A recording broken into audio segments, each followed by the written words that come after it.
Ready, yeah? Good evening.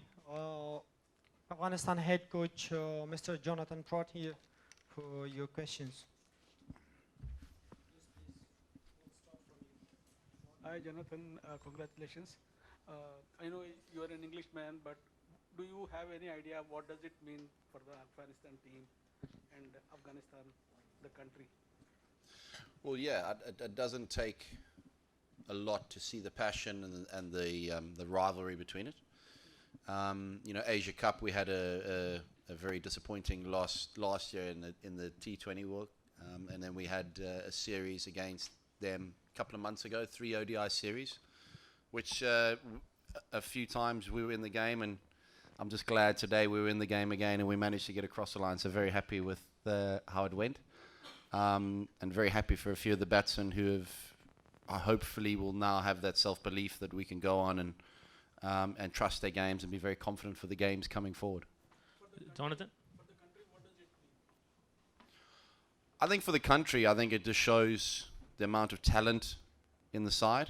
For the country, again, as when we were fortunate enough to beat England, it inspires another generation of players to pick up a cricket bat and a cricket ball, work on their fielding and their fitness. We see that the likes of the guys very fit today, and fielding for 50 overs, and then Ibrahim batting for 35, close to 40 overs, is a great credit to him. Jonathan, congrats on the win. There's a perception that Afghanistan defend well and that there's a chance of them batting first and then putting out a score and then defending. But here, chasing 282 in such a fashion, what was the talk going on in the dressing room when you started saying, okay, 282? At the halftime mark, what was your message to the team and what was the talk going on? Well, I don't want to give too much away, but I said we're not going to be able to win this game in 35, 40 overs. We're going to have to bat well for 50 overs, and we broke it down 10 over splits. And the start that Gurbaz and Ibrahim gave us, we're well ahead of where we thought we should have to be. And it sort of allowed us a little bit more breathing room come the end of the game, and I made sure that we had the opportunity to finish the game off in the 49th over, and we did, so that was great. See, the match went up to the 49th over. And what do you believe was the turning point? And during any stage where you worried you wouldn't be able to chase? Well, the turning point for me was the start that Gurbaz and Ibrahim gave us. I think that's always good when you're chasing a total like that. You need a good start, and it gives the confidence in the dressing room and the players, and there's less pressure on the players coming in, and it makes their job easier. So those two batsmen, I think, outstanding, and I'm very happy for Ibrahim getting into the tournament now, and we showing he doesn't have to show, but showing everybody in the world stage what a good player he is, and very excited for the way that he played, and Gurbaz as well, that the partnership they had, but also the way that Ramat Shah played. Very happy for him. Again, showing everybody how he can play, but also the captain coming in and scoring it better than a runner ball to finish off the game, and it's always a nice feeling as a captain to hit the winning runs. So do you believe that the team can do this consistently? Well, it's yet to see. We need to be more consistent in the things that we do. We know the areas we need to work on, and those things that will help us have evenings like this and be more consistent and beat, the big teams. But beat, every game that we go into this World Cup, we got a chance of winning it. We've seen that today. We saw it a week ago.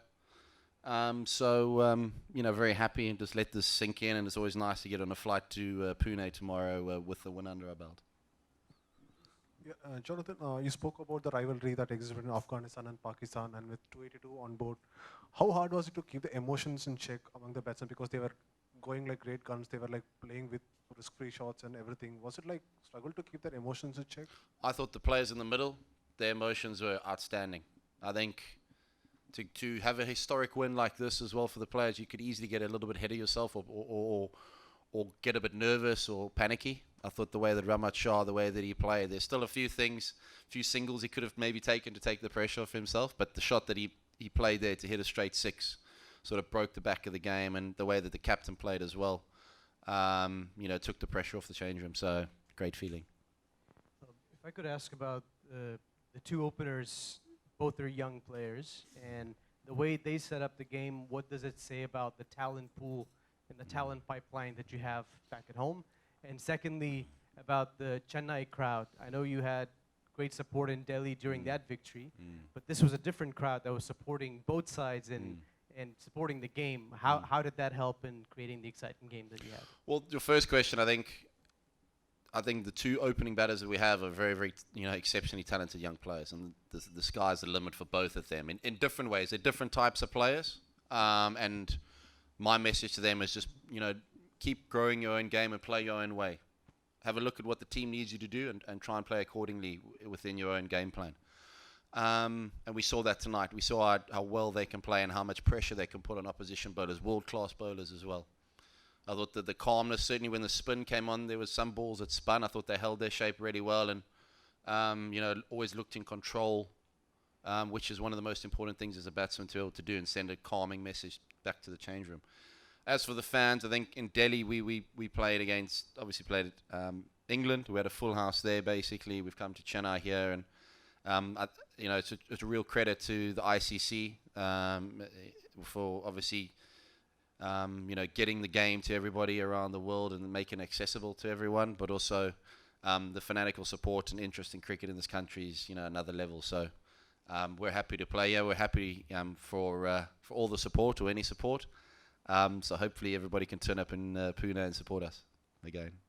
Sir, regarding your spin bowling is a very good weapon for Afghanistan. In future games also it will be very useful. Well, I think whenever Afghanistan plays, the way the spinners bowl is going to be important. I think it's a case of just having a look at the conditions. I thought we got it right with Noor today, coming in the way that he bowled, certainly for a youngster as well. The way that he bowled and started really well and then got a few wickets and a bit of momentum. Again, there's always things we can work on.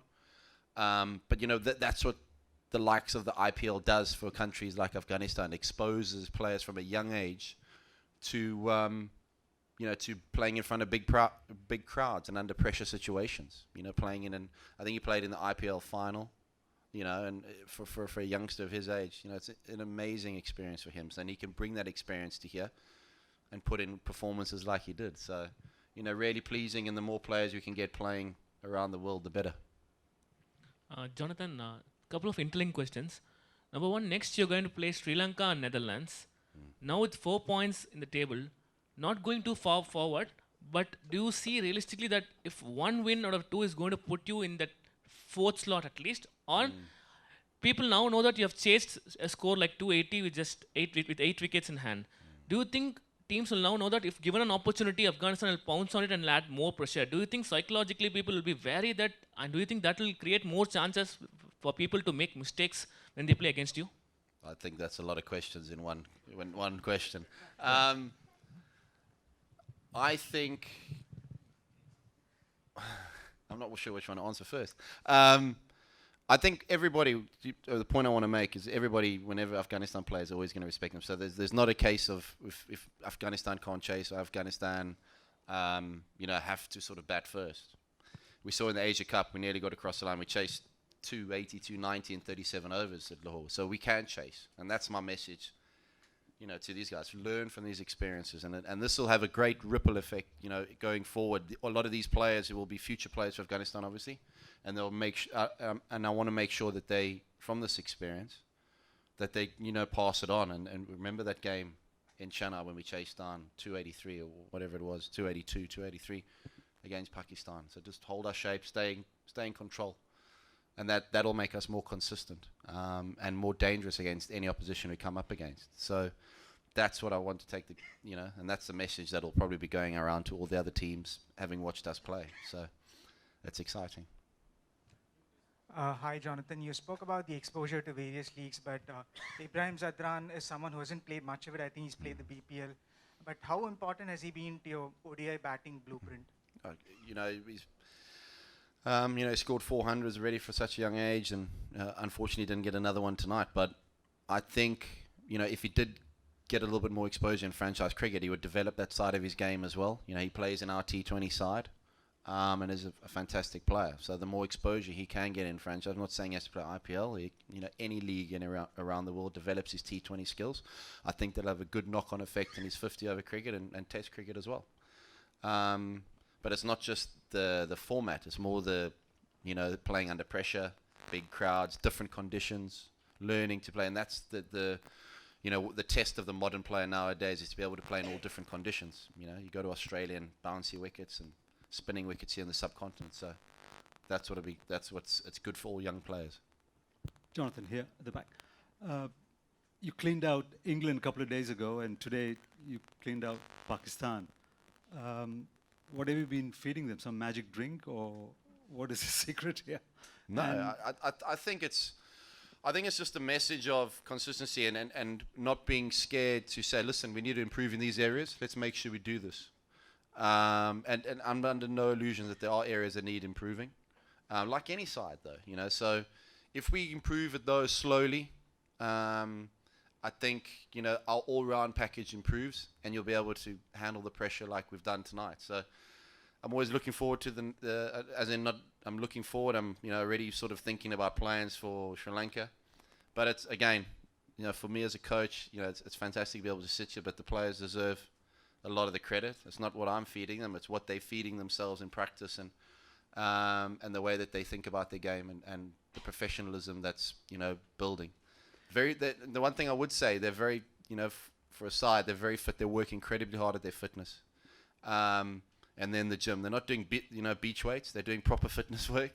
And we saw that today, with Ramat being able to field for 50 overs and then bat for the amount of time that he did in that heat. So it's a real credit to the players. If I could just add one more, is the adrenaline rush of playing Pakistan, how much did that play a role in? Well, I think as a coach or as a player, you need to use that in a positive way and make sure it doesn't affect the way that we think and cloud our mind.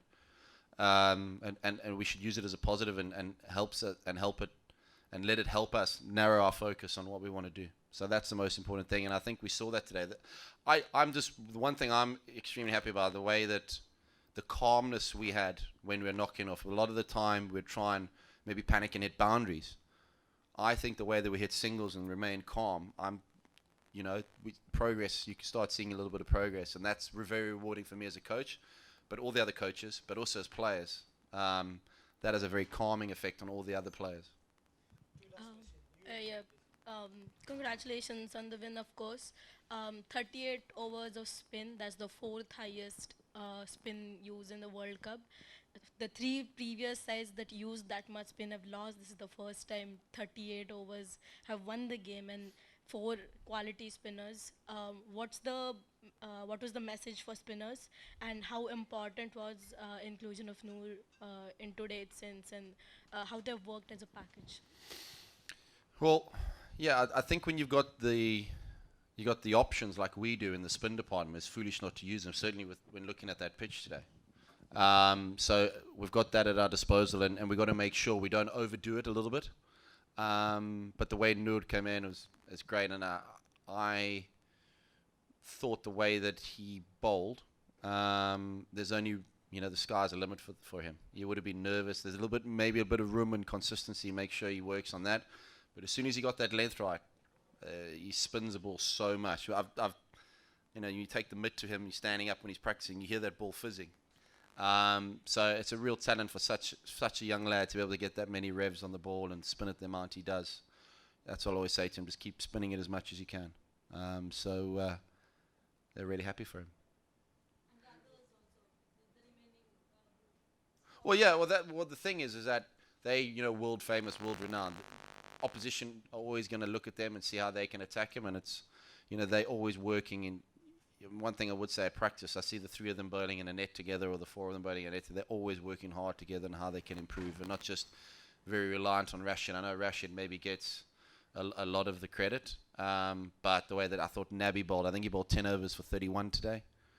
I thought that was outstanding as a finger spinner against Pakistan, who plays spin really well. I thought it was really good, and we've seen Mujib on other days bowl really well and take wickets early on, so Rash was good as well. So, Jonathan, I'm not sure if you already answered this. I came in a bit late. So, there have been 3 or 4 upsets so far in this World Cup, and 2 of them have come from you. So, what's your honest assessment? Why are these upsets happening? And as per you, is this the most unpredictable World Cup to date? I think, I'm not sure I'd say upset, if I'm honest. I think if we say an upset, I think it's a disservice to the guys in the change room. I think maybe you'd say, you know, when we go into a side, you say underdogs or whatever, but it's not an upset. We played well. These guys work hard and they deserve to win if we play good cricket. And that, for me, I think we've just got to make sure we keep playing good cricket and not get too far ahead of ourselves. As for unpredictable World Cup, I'm not sure. I think there have been lots of World Cups where teams have lost and then gained form at the end of the World Cup and got through and won. You know, games, crucial games. You look at Australia of, you know, 99 World Cup. They won, they got on a big roll, and it happens. You know, England last World Cup as well. They lost 2 games and then got on a bit of a roll. So it happens, and hopefully this is our role. Get on a good roll and see where we can get to. And one last from me. Afghanistan has already, as you said, not really an upset, but they have 2 big wins. It kind of reminds me of Morocco doing the same during the FIFA World Cup. So do you firmly believe that Afghanistan can be the Morocco of this World Cup? Which World Cup was that? FIFA World Cup. Yeah, which one? Which FIFA World Cup? Last year, the one that happened. I didn't watch too much. I just watched England, if I'm honest. You asked me a question, I'm not sure. But again, I'm not saying we're going to be Morocco. I'd like to just be ourselves. We've had some very close games and hard-fought games with Sri Lanka, and I think we'll be expecting the same. So we got to get ready for that. But the nice thing is we got a little bit of a break, few days off. Enjoy tonight, and that's the one thing I will say to the players: make sure you enjoy these victories. But as soon as we get on that plane, arrive in Pune, it's in the pocket. Take the confidence from the game and start looking forward to Sri Lanka. All right, thanks. Cheers, guys.